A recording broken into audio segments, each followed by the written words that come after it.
시간에는 지난 시간에 이어서 영조 시대의 또 빛과 그림자에 대해서 소개하겠습니다. 영조는 탕평 균역 준천 사업을 통해서 정치 경제적으로 상당한 이제 성과를 이루고 있었지만 바로 이 또 아픈 또 이런 측면도 있었어요. 분명히 그 대표적인 것이 아들인 사도세자와의 갈등입니다. 그리고 결국에는 그 아버지가 아들을 뒤주에 가두어 죽이는 이런 최대의 비극적인 사건이 발생했습니다. 그래서 이 영조와 사도세자의 이 갈등을 중심으로 또 그것이 가지는 의미라든가 또 이러한 또 어려움에도 불구하고 결국 영조는 편찬 사업을 통해서 조선 후기 또 문화를 완성한 왕이기도 했습니다. 그래서 영조 시대 사도세자의 갈등과 또 영조 시대 이런 문화 중흥 사업을 이번 시간에는 살펴보기로 하겠습니다.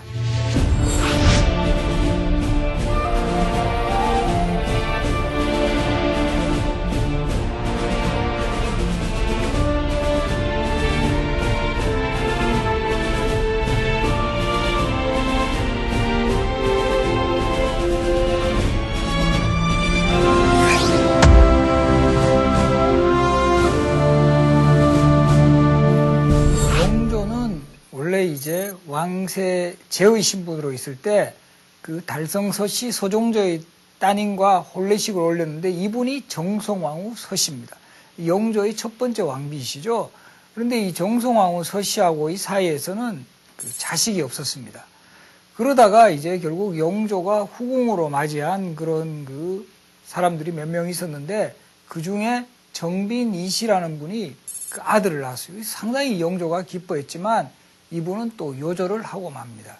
나중에 효장세자라고 불리던 이분.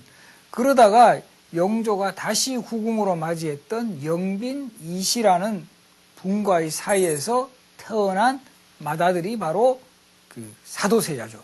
그러니까 이 사도세자가 1735년생이니까 그 영조로 치면은 상당히 이제 늦은 나이에 그 아들을 본 것이고 특히 이제 효장세자라는 첫째 아들을 잃고 상당히 이제 조금은 위축되어 있었을 때 낳은 아들인 만큼 매우 귀하게 여겼습니다.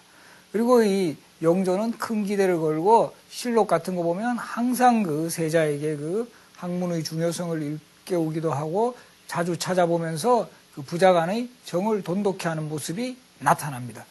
그리고 아예 영조는 사도세자가 15세 되던 해인 1749년에 아예 대리청정까지 시킵니다.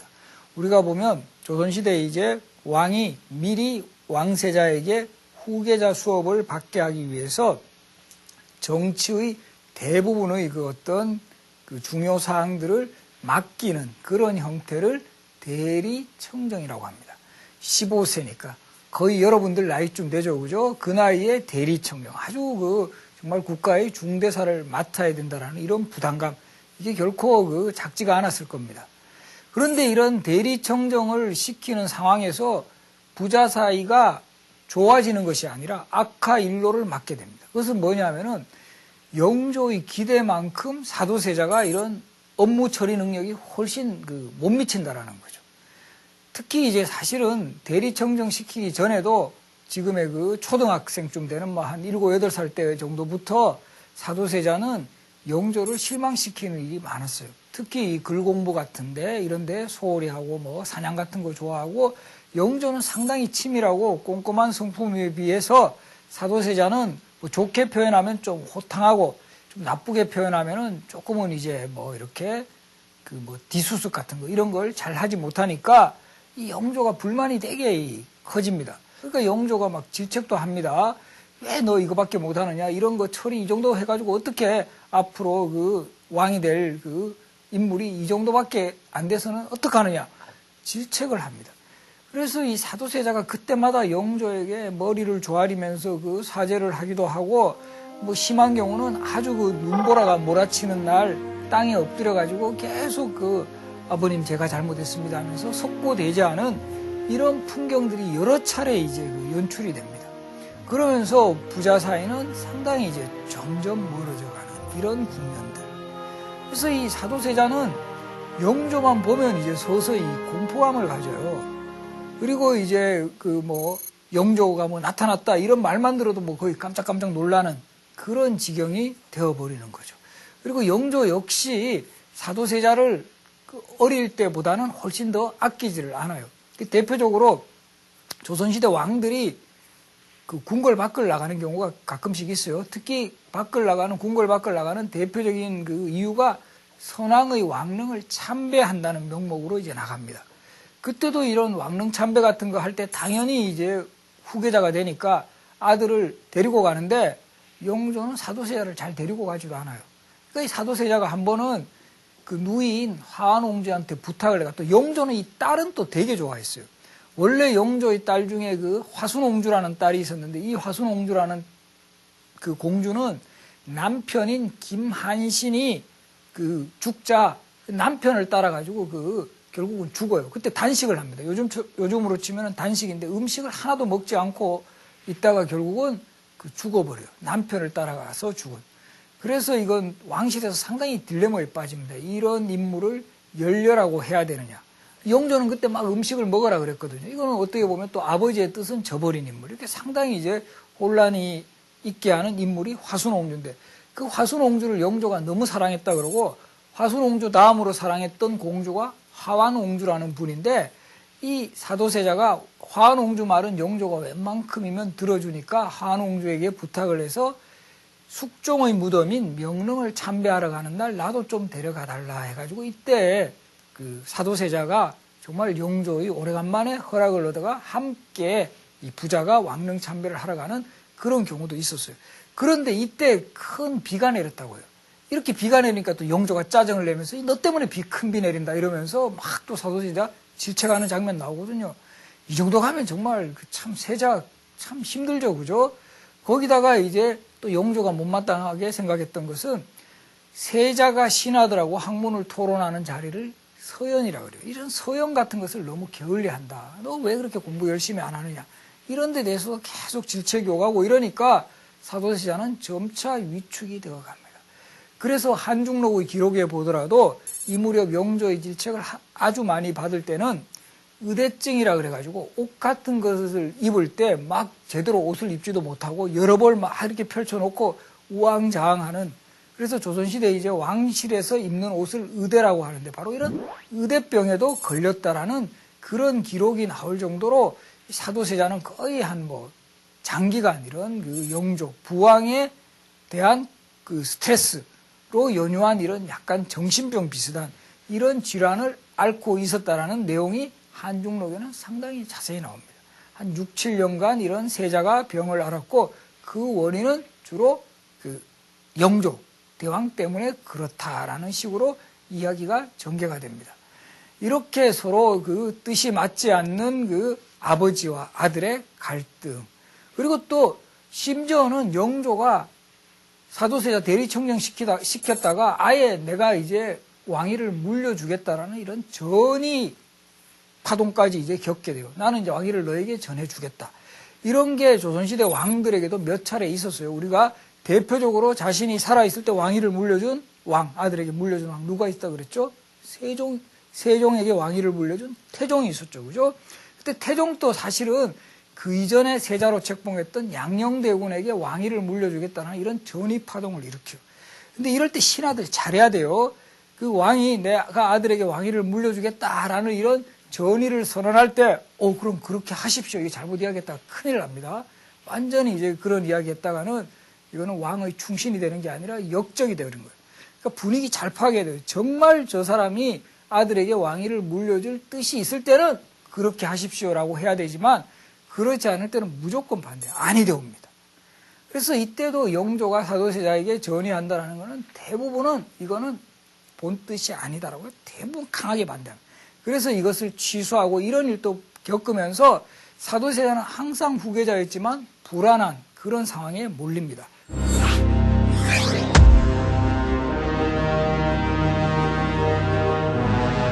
(1761년에) 사도세자가 워낙 스트레스도 있고 이래서 그런지 평양으로 이제 몰래 이제 그 영조에게 보고도 하지 않고 한 20일 동안 그 평안도 지역을 다녀오는 일이 발생합니다.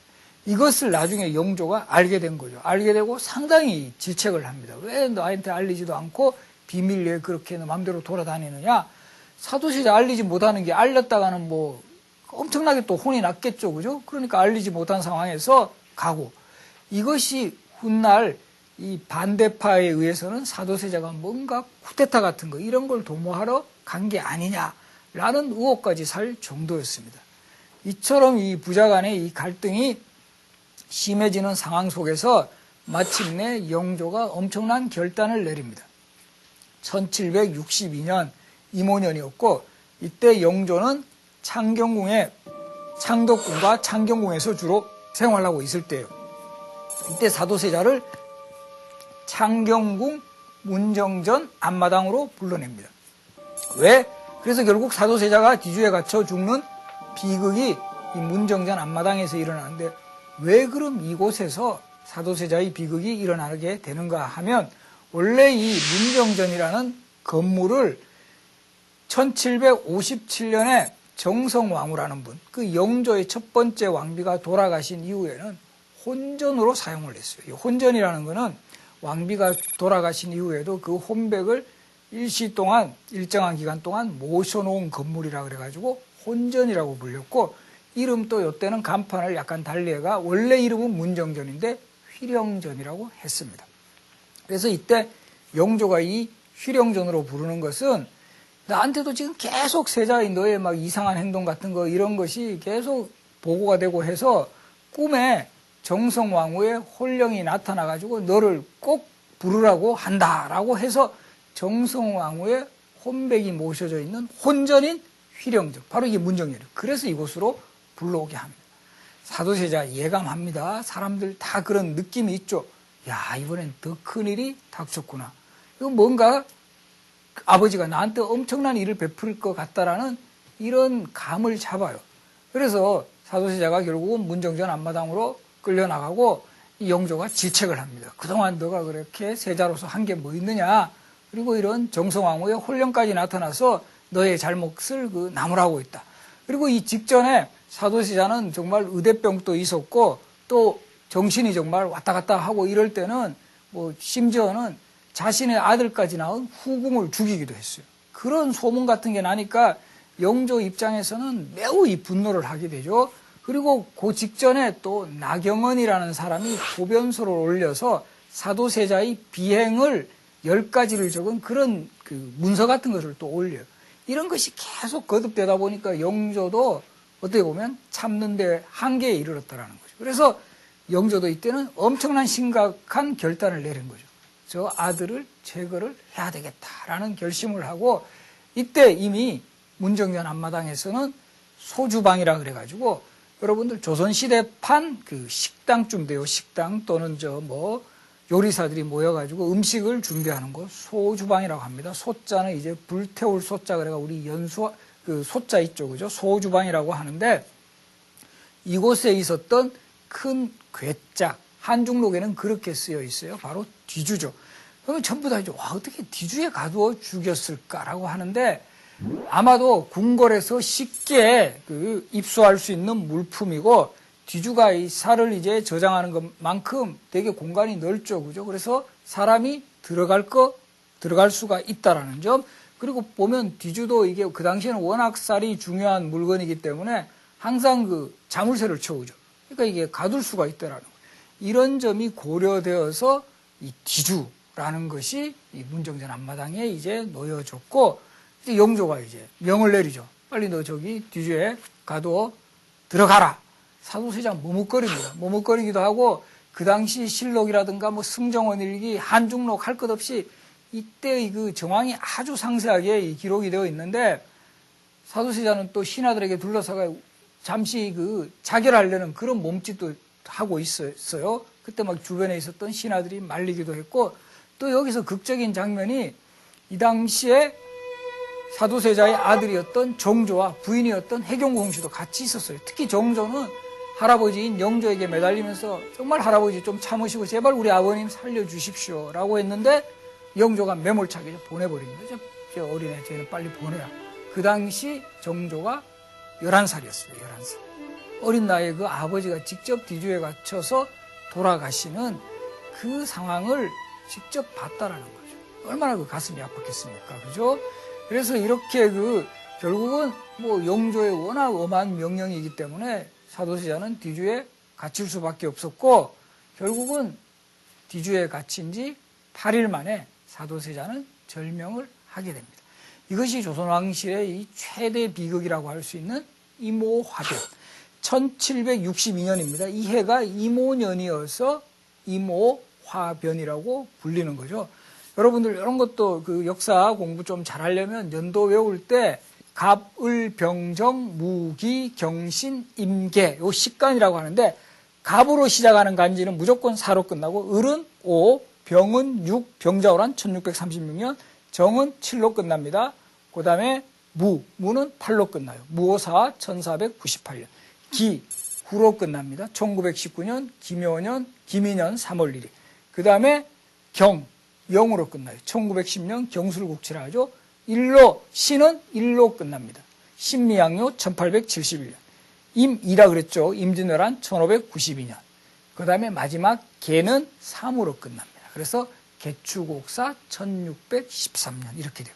사건들을 시간을 좀 이해를 하면서 외우면 훨씬 쉽게 외울 수 있어요. 결국 영조는 그 후계자로는 정조를 임명을 해요. 그리고 사도세자가 죽은 직후에는 영조 스스로도 내가 이 아들을 정말 항상 애도하는 것을 생각한다는 의미에서 사도라는 그런 세자의 칭호도 영조가 부여한 거예요. 내가 이 죽음을 정말 생각하면서 애도한다. 이런 이유가 무엇일까요? 정말 영조는 사도세자가 미워했고 사도세자하고 뜻이 맞지 않아서 이런 부분도 분명히 있었지만 더 큰 이유는 조선시대 이 왕조 사회에서는 수명이 제2기간입니다. 제2기간. 근데 보면 영조라는 왕은 조선의 왕 중에 나중에도 지금 이후에도 더 엄청 오래 사세요. 83세까지 장수를 하십니다. 보통 조선시대 왕의 평균 수명이 한 47, 8세밖에 되지 않아요. 거기에 비하면 영조는 거의 30년 이상을 더 왕의 자리에 있게 됩니다. 결과적으로. 그러니까 보통 왕 한 번 할 거를 영조는 2번을 하실 수 있는 그런 체력을 갖췄다고 할까요? 건강을 갖춘 거죠. 그러다 보니까 결국 자신의 뒤를 이어 왕위를 계승해야 할 사도세자의 제2기간만큼 할 수 있는 그런 건강이라든가 자신감 같은 게 분명히 있었을 것 같아요. 그러면 어떻게 하죠? 결국은 내가 너무 건강하니까 아들은 왕하지 말라. 이게 이제 왕조사회에서 성립이 될 수가 없는 거예요. 그러니까 결국은 아들을 계속 스트레스를 주고 이런 갈등 구조를 만들어서 결국 사도세자를 제거한. 이런 거 보면 우리 왕조사회에서 권력이라는 것은 부자의 정도 끊을 만큼 이게 아주 심했다. 이런 것도 읽어볼 수가 있어요. 그러니까 아들인 사도세자가 결국 제거되면서 영조는 어떤 면에서는 마음이 편해진 거예요. 가장 강력한 정치적 라이벌이 제거된 거죠. 그러니까 그 다음에 후계자는 자연스럽게 정조에게 넘어갈 수도 있었는 거죠. 여기서 또 중요한 것은 해경궁 홍씨, 바로 이 사도세자의 부인이었던 해경궁 홍씨도 만약에 이런 영조의 처사에 대해서 왜 우리 남편 아버님께서 함부로 죽이셨나요? 이러면서 강하게 저항하고 영조와 아주 이 반대의 길을 걸었다면 정조가 왕이 되는 것도 어려웠을지 몰라요. 어떻게 보면 해경궁 홍씨는 현명했다라는 거죠. 이 영조가 워낙 강하고 이 사도세자의 대거에 대한 의지가 강한 것을 보고 결국은 영조의 처분이 옳았다라는 쪽으로 며느리 입장에서 시아버지를 동조를 하는 거예요. 그래서 결과적으로는 아들을 지킬 수가 있었다라는 거예요. 이런 것도 보면 이런 해경궁 홍씨를 놓고 보면 정말 남편이 돌아가셔가지고 정말 한이 맺혔다라는 이런 측면도 분명히 있지만 결과적으로 좀 더 이성적으로 판단을 해가지고 아들인 정조를 왕위에 올리는 데는 성공을 했다라는 점. 이런 점으로 보면 현명하다라는 것도 우리가 확인을 할 수 있습니다. 그래서 사실은 해경궁 홍씨가 쓴 이런 사도세자의 죽음에 관한 이야기도 기록되어 있는 한중록이라는 책은 대부분 사람들이 한만을 한자로 생각하는 사람이 되게 많아요. 이 궁중에서 정말 남편이 있고 얼마나 한이 많았느냐. 그런데 원래 한중록의 제목은요, 한스러울 한자가 아니라 한갈 한자를 쓰는 한중록이고, 그래서 실제 한중록을 처음 쓸 때도 해경궁 홍씨가 회갑이 되는 해에 그 아들인 정조를 따라 화성행차를 다녀온 그 상황에서 매우 기쁜 마음에서 궁중의 일들을 정말 어린 시절부터 다 회고하면서 쓰겠다, 그런 의도에서 출발한 기록이기 때문에 제목은 한갈 한자 한중록입니다.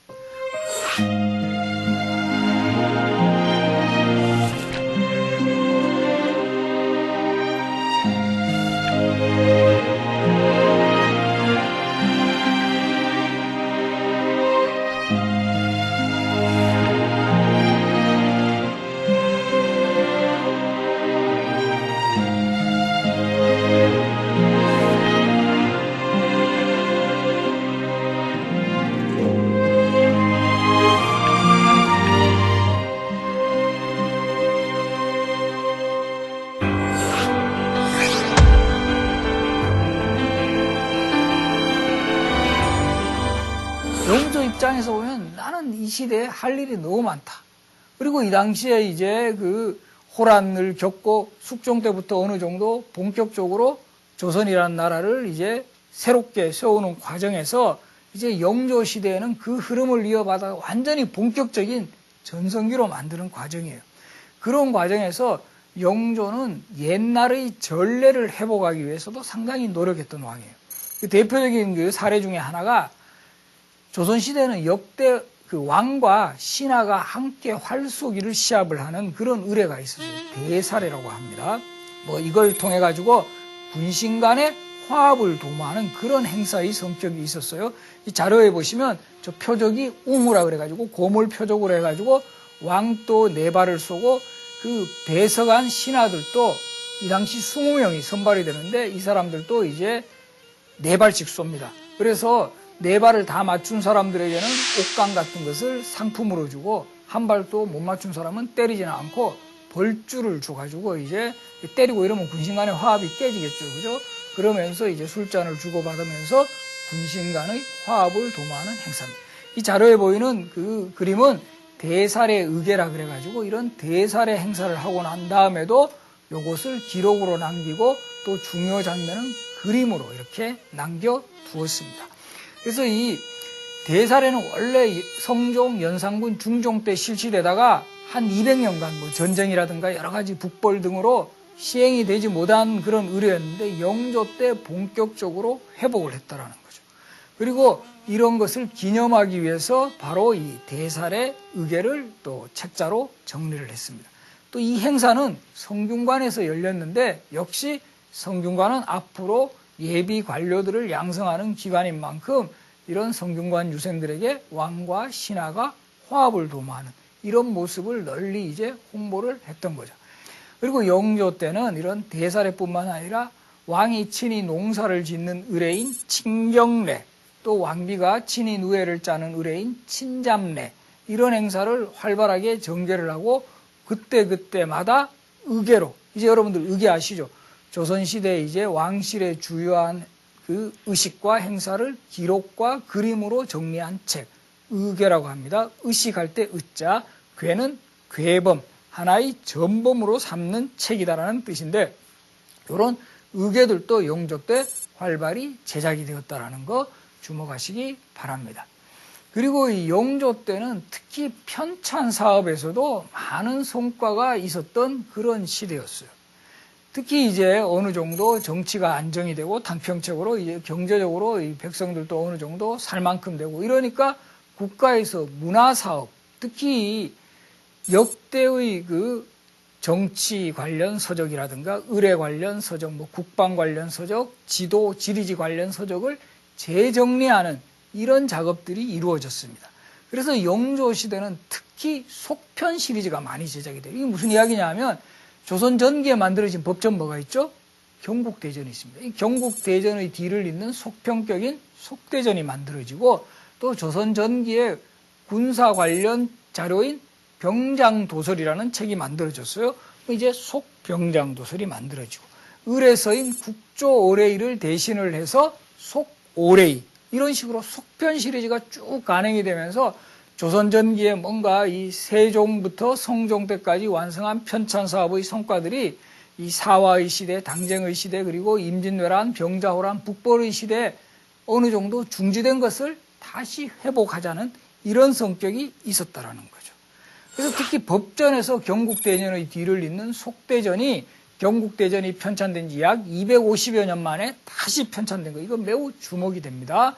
그리고 이런 영조대의 편찬 사업의 성과는 정조대에도 이어져서 법전 같은 경우는 경국대전 다음에 속대전, 정조 때는 대전 통편, 그리고 고종 때 대전 해통에 이르기까지 4대 법전의 편찬이 완성이 됩니다. 그래서 여러분들 나중에 이거 외울 때도요, 경국대전, 속대전까지는 잘 외워요. 대전 통편, 대전 해통 되게 헷갈립니다. 어떻게 외우면 좋으냐 하면 통편에는 티귿이 들어가고 대전 회통에는 히읗이 들어가죠. 티귿 다음에 히읗이다. 이렇게 외워놓으면 잘 안 잊어먹습니다. 그래서 조선의 4대 법전 잘 외워두시고 영조 때는 속대전이 편찬되고 또 국조오래를 개성한 속오래, 또 병장도서를 개성한 속병장도설이 간행되었다라는 거, 이런 거 잘 기억해 두십시오.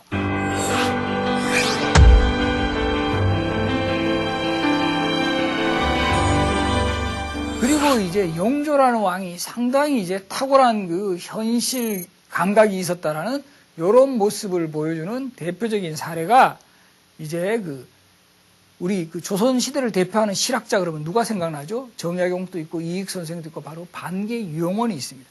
유영원이 쓴 반개수록이라는 이 실학을 대표하는 저술은 토지제도라든가 교육제도, 과거제도 이런 데 대한 문제점을 개선한 책인데 원래는 현종 때 완성이 돼요. 1670년경에 완성이 되는데 이때까지도 완성이 되었지만 제대로 이 실학자의 저술이기 때문에 활용이 되지 못해요.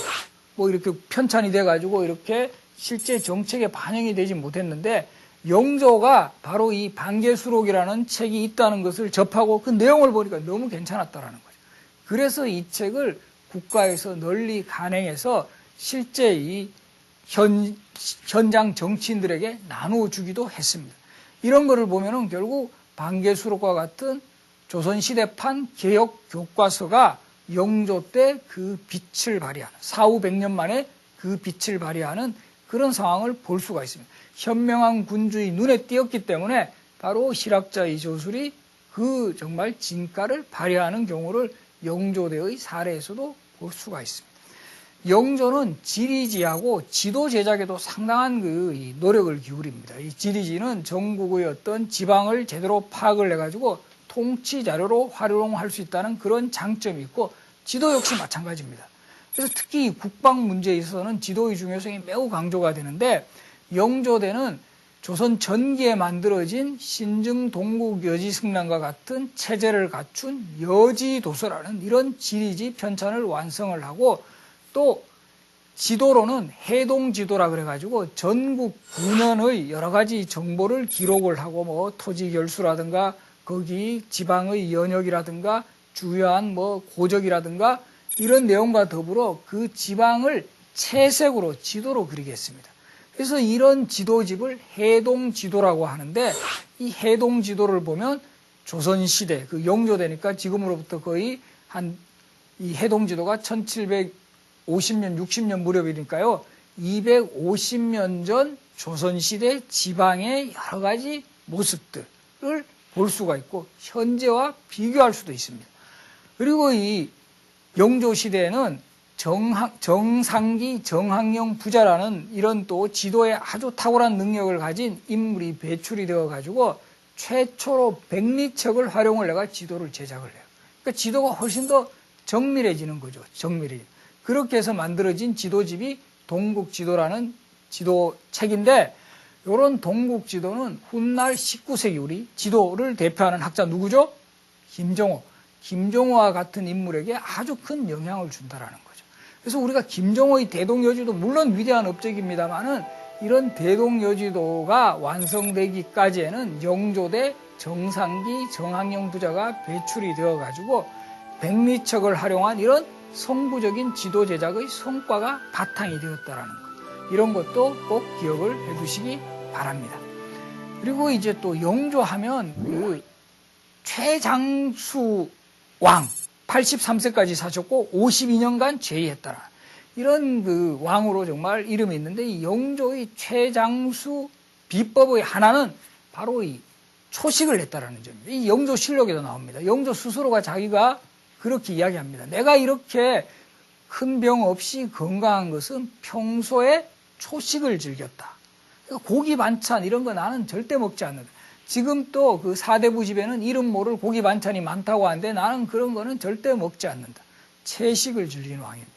그리고 항상 집무를 할 때는 모시옷 또는 무명옷을 입었다고 할 정도로 보통 우리가 왕 그러면 상당히 화려하게 복장을 차리는 그런 그 이미지를 연상하는데 영조는 매우 검소한 그런 그 서민군주의 이미지를 보이셨습니다. 특히 식단에서 고기 반찬이 없었다는 것은 특히 지금 시점에서도 매우 시사하는 바가 많습니다.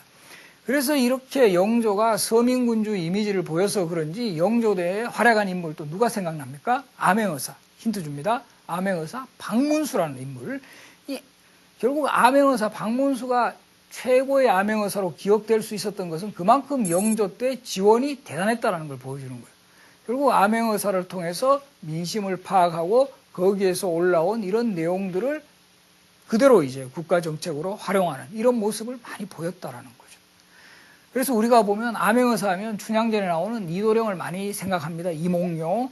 근데 이런 것도 보면 이게 소설은 그야말로 허구적인 장치가 많이 있다는 거예요. 꼭 기억을 해야 돼요. 이몽룡 암행어사로 어디에 파견 나가죠? 남원에 갑니다. 그죠? 자신의 연고지에 가죠. 암행어사는 절대 자신의 연고지에 갈 수 없습니다. 상피제가 적용이 되어서 조선시대에도 또 추첨 좋아해가지고요.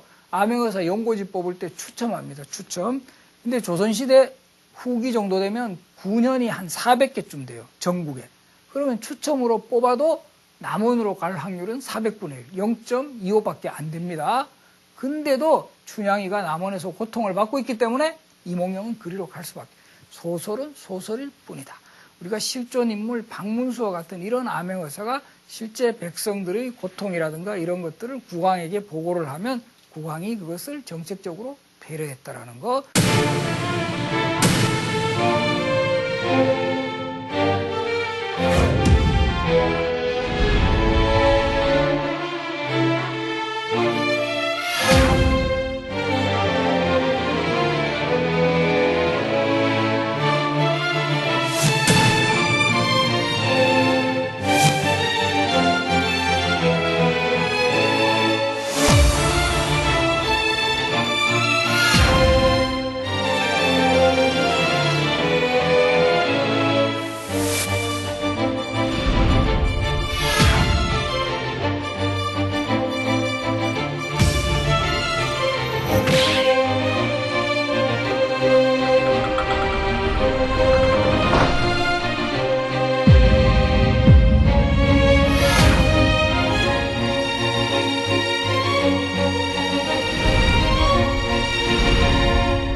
특히 영조라는 왕은 자주 행차를 통해서 지난 시간에도 말씀드렸지만 균역법을 실시할 때도 직접 홍안문 앞 밖에 나가서 백성을 만나고 청계천 공사를 할 때도 역시 백성을 만나고 그래서 수시로 행차를 합니다. 그리고 그 상황에서 격쟁상언이라 그래가지고 백성이 억울한 사항들을 꽹과리를 쳐서 알리면 거기서 문제가 되는 내용들은 해결해주는 격쟁상언을 적극적으로 활용하면서 백성들의 어떤 마음을 읽은 그런 왕으로도 상당히 이제 우리가 높이 평가해야 할 것입니다.